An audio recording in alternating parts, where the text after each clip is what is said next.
여러분 안녕하세요. 최적 가속력과 제동력 배분선도 파트 3를 시작하겠습니다. 이번 비디오의 내용은 퀴즈를 내드리고 두 번째, 최대 가속력과 제동력 변화에 대해서 무게중심의 높이에 의한 영향, 무게중심의 높이에 대한 축거의 비에 대한 영향, 동축상의 CG 위치에 의한 영향을 살펴보고 퀴즈를 풀이한 다음 결론을 말씀드리겠습니다. 오늘의 퀴즈를 말씀드리겠습니다. 무게중심의 높이가 원래 주어진 높이에서 상하 방향으로 각각 똑같은 거리로 옮겨갔을 때 어느 방향으로 옮겨간 것이 최대 제동력 또는 가속력에 더 큰 영향을 미칠까요? 상방향인지 하방향인지 하나를 말씀해 주시면 되겠습니다. 무게중심의 높이가 최대 가속력과 제동력에 미치는 영향에 대해서 알아보겠습니다. 여기 있는 예제 차량은 무게중심의 높이가 0.23m에서 0.63m까지 연속적으로 변화합니다. 축거는 여기 나와 있고요. 그 다음에 LF는 1.403, LR도 1.403으로 똑같습니다. 이 뜻은 무게중심의 위치가 휠베이스 상에 한가운데 있다는 것을 의미합니다. 무차원 최대 가속력과 제동력에 대한 식은 이전 비디오에서 나온 바와 같이 가속 시에 여기 있는 식을 사용하시면 되고요. 제동 시에는 여기 있는 식을 사용하시면 되겠습니다. 여기 그래프에서 무게중심이 아래로 내려갈수록 최대 가속력과 최대 제동력이 점점 커진다는 것을 알 수가 있습니다. 따라서 CG 하이트가 높을 때 이 위치에서 영향력보다 CG 하이트가 낮을 때 이 낮은 영향에서의 영향력이 훨씬 크다는 것을 알 수가 있습니다. 자, 그러면 엑셀로 최적 가속력과 제동력 배분 선도를 한번 그려보겠습니다. 여기 있는 빨간 박스의 데이터는 이전 슬라이드에서 나온 똑같은 데이터입니다. 이 예제 차량의 데이터죠. 다음에 식은 똑같이 A1식과 A2식, 가속시, 제동시 각각 사용을 하겠습니다. 그러면 설명을 시작하겠습니다. 무게중심에 대한 데이터를 엑셀 시트에 입력합니다. 여기 보면 L도 있고 LF, LR이 있습니다. 다음에 그래프 데이터를 생성하기 위하여 무게중심 높이의 증가량을 결정을 하고 이 예제에서는 델타 H가 0.01로 되어 있습니다. 여기서 보시다시피 H가 0.01씩 커져가는 것을 알 수가 있습니다. 그 다음에 컬럼 H에 이 증가량에 대한 식을 입력합니다. 다음에 LR 나누기 H와 LF 나누기 H 여기 이 두 개 컬럼에 대해서 계산식을 입력합니다. 다음에 컬럼 맥시멈 악셀러레이션과 맥시멈 디셀러레이션의 식 A1과 식 A2식의 프로그램을 입력합니다. 이렇게 하고 나면 X축에 H를 잡고 Y축에 두 개의 정속 변수인 맥시멈 악셀러레이션과 맥시멈 디셀러레이션 이 두 개를 잡는 그래프를 그릴 수가 있습니다. 축거 대비 무게중심 높이의 비에 대한 최대 가속력과 제동력 선도에 대해서 설명드리겠습니다. 이 그림은 이전 그래프에서 X축의 무게중심 높이를 무게중심에 대한 축거의 비로 바꾼 것입니다. 이 예제의 차량은 무게중심의 높이가 0.01에서 1.403m까지 변화합니다. 이렇게 변하면 축거에 대한 무게중심의 높이도 따라서 변합니다.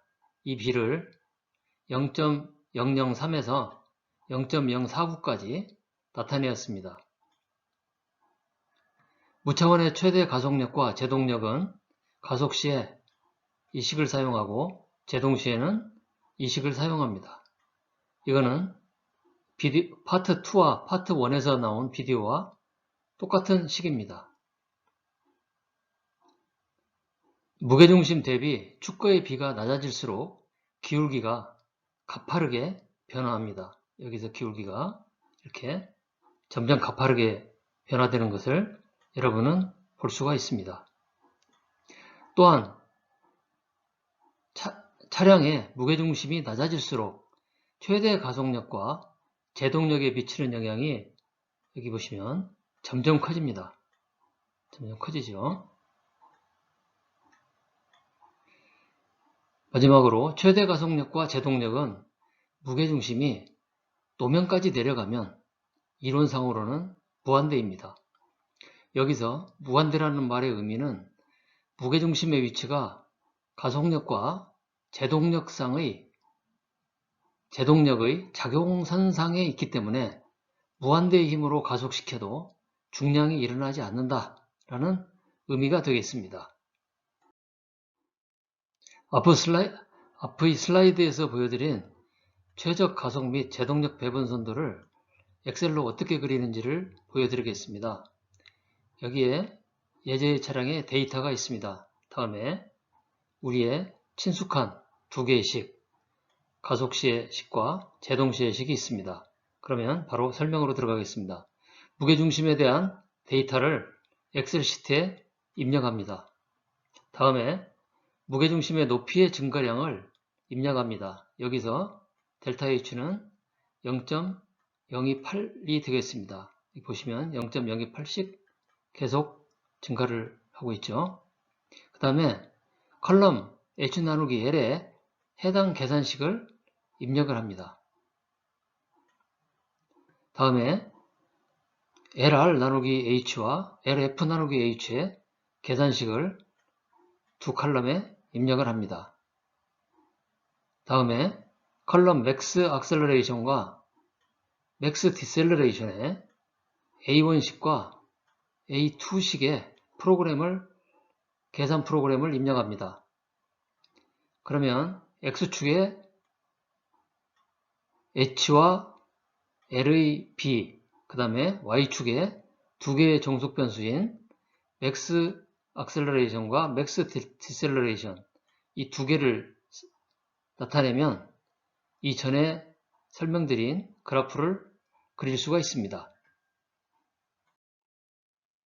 종방향의 무게중심 위치에 따른 최대 가속력과 제동력에 대해서 설명드리겠습니다. 최대 가속력과 제동력은 종방향에서의 무게중심의 위치에 따라 선형적으로 결정이 됩니다. 이 그래프는 종방향에서 무게중심의 위치가 변할 때 최대 가속력과 제동력이 어떻게 변하는지를 보여주고 있습니다. 이 그림에서 빨간 선은 임으로 그려진 선입니다. 먼저 A점을 보겠습니다. 이 점에서는 무게중심의 위치가 후륜의 중심선을 가로지르는 수직선상의 어딘가에 있다는 걸 의미합니다. 이 상태에서 차량의 가속이 불가능합니다. 왜냐하면 차가 뒤로 넘어지기 때문입니다. 그러면 B점을 보겠습니다. B점에서는 무게중심의 위치가 전륜의 중심선을 가로지르는 수직선상의 어딘가에 있다는 걸 의미합니다. 이 상태에서는 차량의 제동이 불가능합니다. 왜냐하면 차가 앞으로 넘어지기 때문이죠.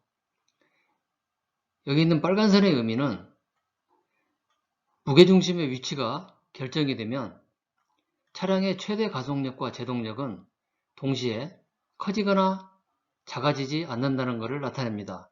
이들 최대 가속력과 제동력의 합은 빨간 선과 만나는 두 점에서의 합과 동일한데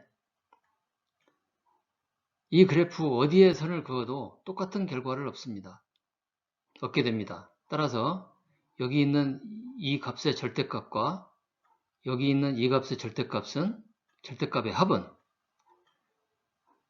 여기 있는 빨간색의 이 점의 절대값과 이 점의 절대값의 합과 동일하고 마찬가지로 이 점의 절대값과 이 점의 절대값의 합도 동일합니다. 또한 아무데나 선을 그어서 이 점과 이 점의 절대값과 이 점을 합했을 때 역시 똑같은 결과를 얻게 됩니다.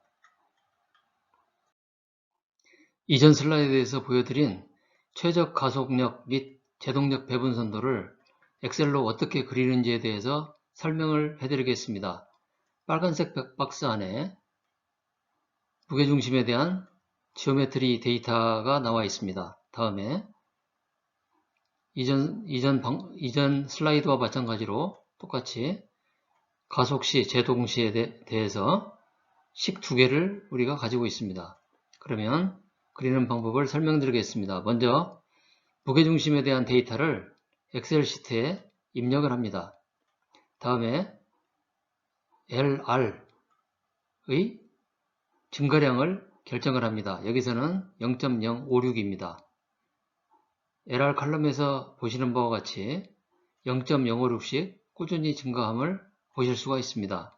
다음에 축구에 대한 LR의 B를 계산하는 식을 컬럼 LR 나누기 L에 입력을 합니다. 그 다음에 컬럼 맥스 악셀러레이션에 A1식을 A1의 계산식을 입력을 하고 컬럼 디셀러레이션에 A2의 계산식을 입력을 합니다. 이렇게 하고 나면 X축에 LR 나누기 L를 잡고 Y축에 두 개의 종속 변수 맥시멈 악셀러레이션과 맥시멈 디셀러레이션이 나타나는 그래프를 그리면 되겠습니다. 퀴즈의 문제를 풀어보겠습니다. 이 그림은 CG의 위치가 최대 가속력과 최대 제동력에 미치는 영향에 대해서 모든 것을 보여주고 있습니다. 퀴즈의 문제를 풀기 위해서 가운데 빨간 선이 주어진 차량의 축거에 대한 무게중심 높이의 B를 나타낸다고 가정합니다. 이 기준선에서 무게중심의 위치가 높아져서 DU만큼 이동을 했을 때 이때와 무게중심의 위치가 낮아져서 DU와 똑같은 거리인 DD만큼 아래로 이동했을 때 이 두 가지 경우에 대한 최대 가속력과 최대 제동력의 변화량을 비교해보면 어느 쪽 영향이 큰지를 알 수가 있습니다. DU와 DD는 크기가 같고 방향만 다릅니다. 무게중심이 높아져서 DU만큼 이동을 했을 때 이때의 최대 가속력의 변화량은 FU이고 무게중심이 낮아져서 DD만큼 이동을 했을 때 최대 가속력의 변화량은 FD입니다. 그림에서 보여주는 바와 같이 FD가 FU보다 훨씬 크다는 것을 알 수가 있습니다. 이와 같은 경향은 무게중심이 아래로 이동할수록 심해지는데 이는 그래프의 기울기가 무게중심 아래로 내려갈수록 점점 가파라지기 때문입니다. 따라서 무게중심의 높이가 아래로 내려갈 때 최대 가속력과 최대 제동력에 미치는 영향이 똑같은 크기로 무게중심이 위로 올라갈 때 보다 크다는 것을 알 수가 있습니다. 이번 퀴즈를 계기로 알아야 할 가장 중요한 사실은 무게중심을 아래로 낮추는 것만이 최대 가속력과 최대 제동력을 한꺼번에 계산할 수 있다는 것입니다. 무게중심을 전후로 이동하는 것은 앞서 살펴본 바와 같이 최대 가속력이나 제동력 중에 어느 한 개가 좋아지면 다른 것이 나빠집니다. 제가 무게중심을 낮춰야 한다고 계속 주장하는 이유가 바로 이 때문입니다. 결론을 말씀드리겠습니다.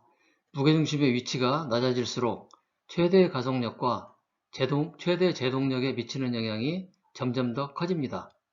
마찬가지로 축거와 무게중심의 B가 작아질수록 최대 가속력과 제동력에 미치는 영향이 점점 더 커집니다.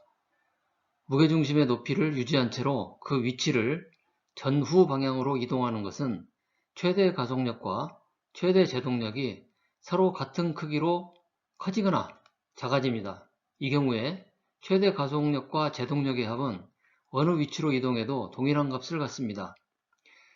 무게중심의 위치를 낮추는 것만이 최대 가속력과 최대 제동력을 동시에 개선시키는 유일한 방법입니다. 제가 이전에 만든 비디오를 시청하시면 이번 비디오의 내용을 쉽게 이해하실 수가 있습니다.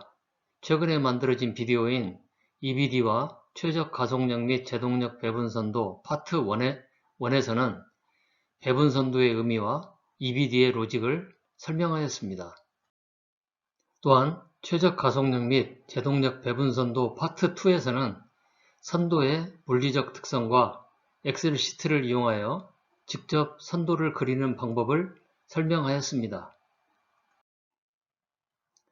다음 비디오 최적 가속력 및 제동력 배분선도 파트 4에서는 CG 위치에 따른 제동력 배분선도의 변화와 전륜대 후륜 가속력 및 제동력 배분선도 그리고 엑셀을 이용한 선도 그리기 실습을 해보겠습니다. 다음 비디오에서 다시 뵙겠습니다. 안녕히 계세요.